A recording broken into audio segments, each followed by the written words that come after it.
Au nord de la Réunion, le littoral ressemble à un immense chantier. Du matin au soir, sur plusieurs centaines d'hectares, les grues et les tractopelles s'affairent.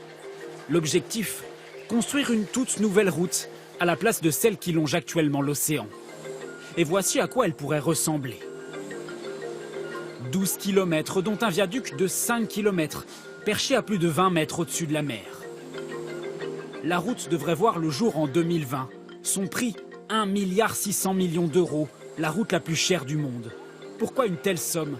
Comment se construit un tel ouvrage? Après 4 années de travaux, les premiers tronçons de la route sortent de terre. Nous sommes ici sur le tout nouveau viaduc. Ce sont les premiers mètres de cette nouvelle construction. Difficile à imaginer que dans quelques années, il y aura une route ici. On voit les ferrailles, on voit le béton. Mais on a du mal à se rendre compte de cette future route. Ce sera une 2 fois 3 voies.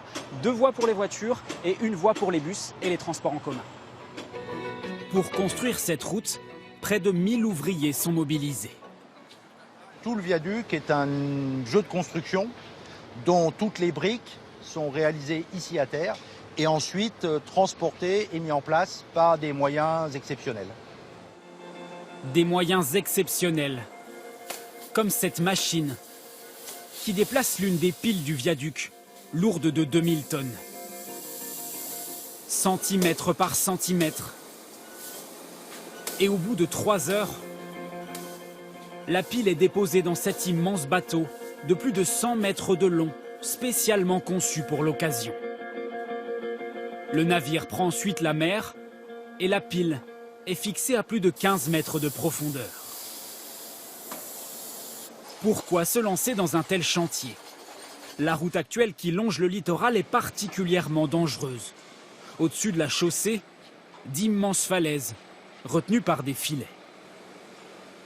Ces filets ne sont pas non plus la solution idéale, parce qu'on l'a vu il y a quelques années, on a eu des glissements de terrain en grande masse, c'est-à-dire en grande masse, c'est le pan entier de montagne qui tombe.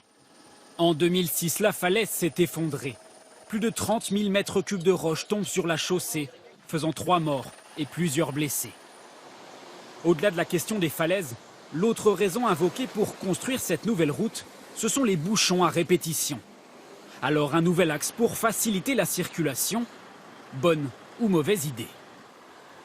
Ça peut apporter que du plus pour la circulation à long terme. Ce qui changerait les choses, c'est d'avoir un transport sur voie ferrée. Ça change les choses parce qu'on sait quand est-ce qu'on part, on sait quand est-ce qu'on arrive. Des bouchons, il y en aura toujours.